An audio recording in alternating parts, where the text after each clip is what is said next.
सभी लोग, welcome to my YouTube channel. This is Jam Chawla. So video start करने से पहले सबको मेरी तरफ से हैप्पी जन्माष्टमी।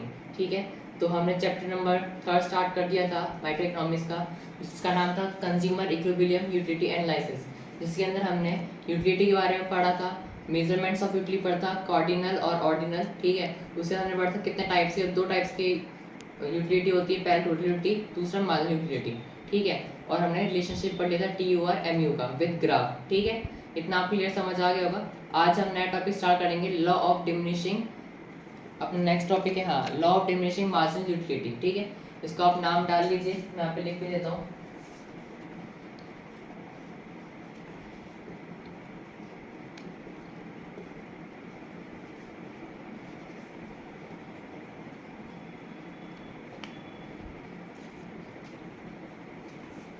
ये आज का अपना टॉपिक है law of diminishing marginal utility.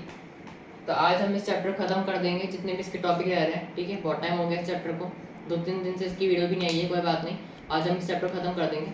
आप इस टॉपिक का नाम लिख लीजिए, फिर अपन स्टार्ट करते हैं।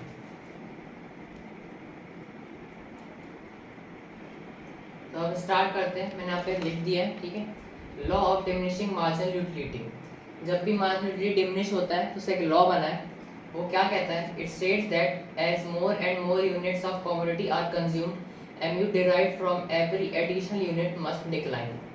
जब कमोडिटी जैसे ह्यूमन कंज्यूम करता है, more and more units consume करेगा, और जब वो एक लेवल पे आके एडिशनल यूनिट कंज्यूम करेगा तो वो हमेशा क्या होगा, डिक्लाइन होगा, MU के केस के अंदर।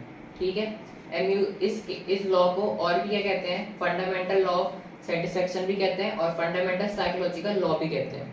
जैसे कि मान लीजिए पेपर में आपके पास आ गया, क्वेश्चन आ गया कि फंडामेंटल लॉ ऑफ सेटिस्फेक्शन को डिस्क्राइब करो, तो आपको ये law of diminishing marginal utility को डिस्क्राइब करना पड़ेगा। अगर आ गया explain fundamental psychological law with example या विद डायग्राम शेड्यूल, तो आपको यही पर्टिकुलर चीज लिखनी है। ठीक है, इसको आप नोट डाउन कर लो, फिर अपन आगे बढ़ते हैं। तो यूटिलिटी का टॉपिक था वो अब हमने कवर अप कर लिया सारा। ठीक है, अब नेक्स्ट टॉपिक है हमारा कंज्यूमर इक्विलिब्रियम। सबसे पहले आज हम पढ़ेंगे concept of consumer equilibrium. Consumer equilibrium क्या होता है? Consumer equilibrium refers to a point of maximum satisfaction when he is spending his given income across different goods. मैंने बहुत सिंपल लैंग्वेज में लिखा है, इससे आपको क्लियर समझ आ जाएगा।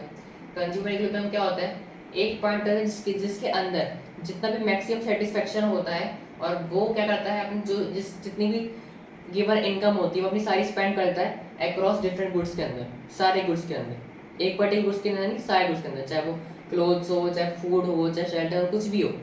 ठीक है, बेसिकली क्या होता है, जो कंज्यूमर होता है वो अपनी सेटिस्फैक्शन को फुलफिल करने के लिए क्या करता है, जो भी उसकी इनकम होती है, गिवन इनकम होती है, वो उसको अक्रॉस डिफरेंट गुड्स के अंदर स्पेंड आउट कर देता है। ठीक है, बस ये है कंज्यूमर इक्विलिब्रियम का कंसेप्ट। ठीक है, इसको आप नोट डाउन कर लो। उसके बाद 2 केस हैं कंज्यूमर इक्विलिब्रियम, 2 केस है, उसके अंदर अपन कैसे परफॉर्म करेंगे और क्या उसका फॉर्मूला है, क्या से वो उसका ग्राफ बनेगा, वो हम बात करते हैं। पहले उसको नोट डाउन कर लो।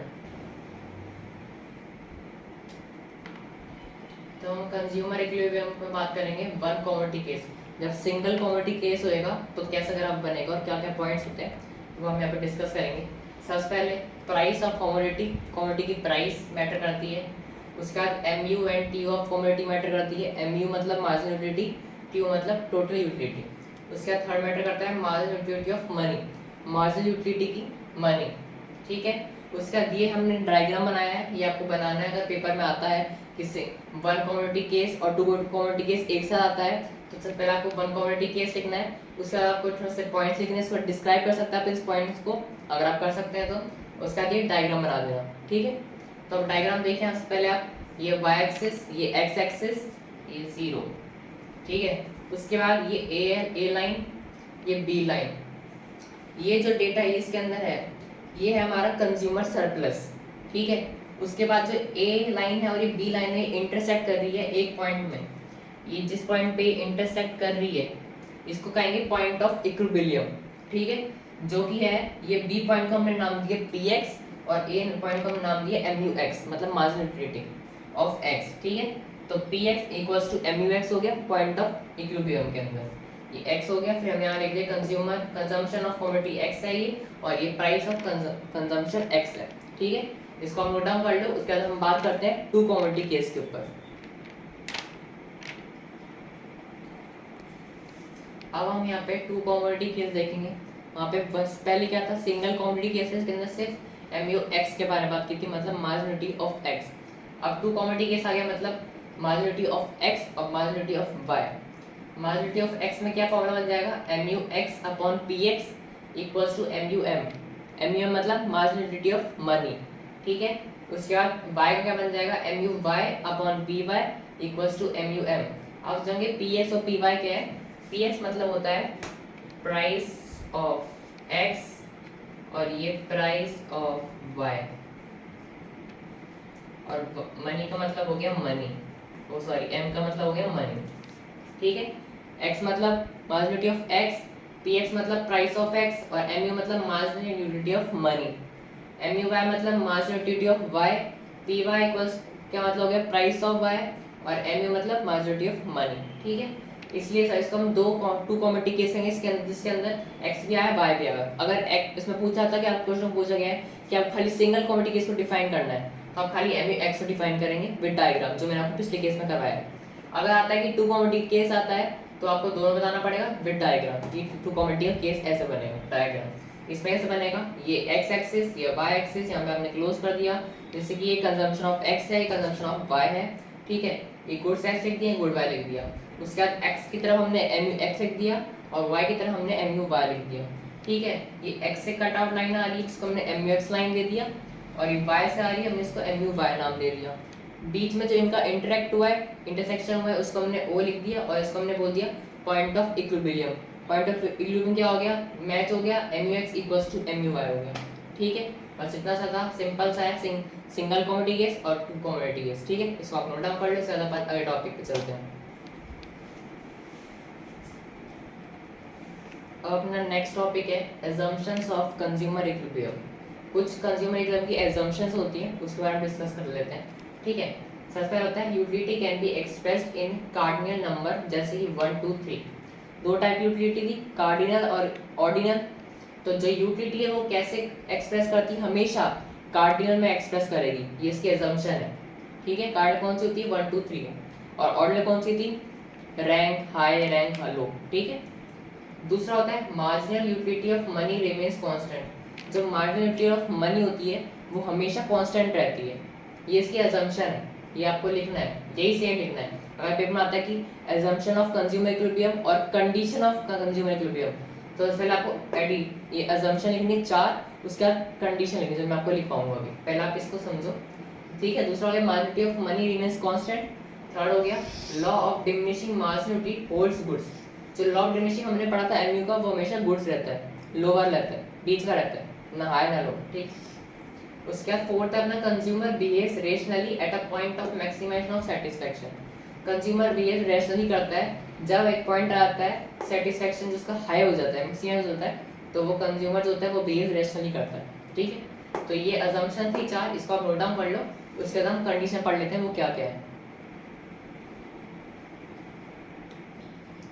अब हम पढ़ते हैं कंडीशन ऑफ कंज्यूमर इक्विलिब्रियम। पहले हमने पढ़ी थी assumption ऑफ कंज्यूमर इक्विलिब्रियम, अब पढ़ते हैं कंडीशन क्या है कंज्यूमर इक्विलिब्रियम की। पहली कंडीशन है, ये दोनों केस में, सिंगल कमोडिटी केस और डबल वो टू कमोडिटी केस की, दोनों केस में price of commodity is equal to the money value of marginal utility.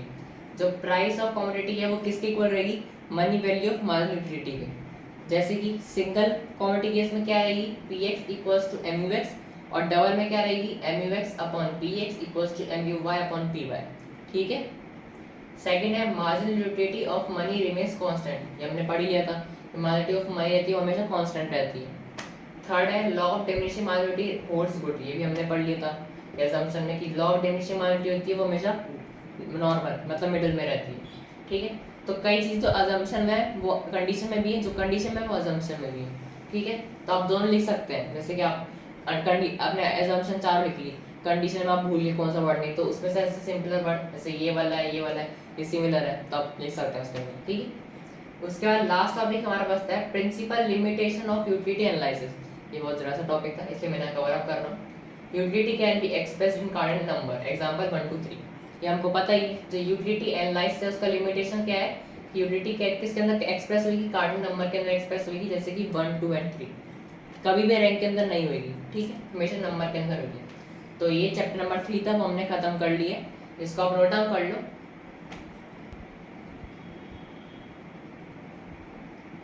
तो आज के लिए हम इतना ही करेंगे, चैप्टर नंबर 3 हमने खत्म कर दिया है, ठीक है। तो मिलते हैं आपसे नए वीडियो में नए चैप्टर साथ, chapter number 4 consumer equilibrium curve analysis.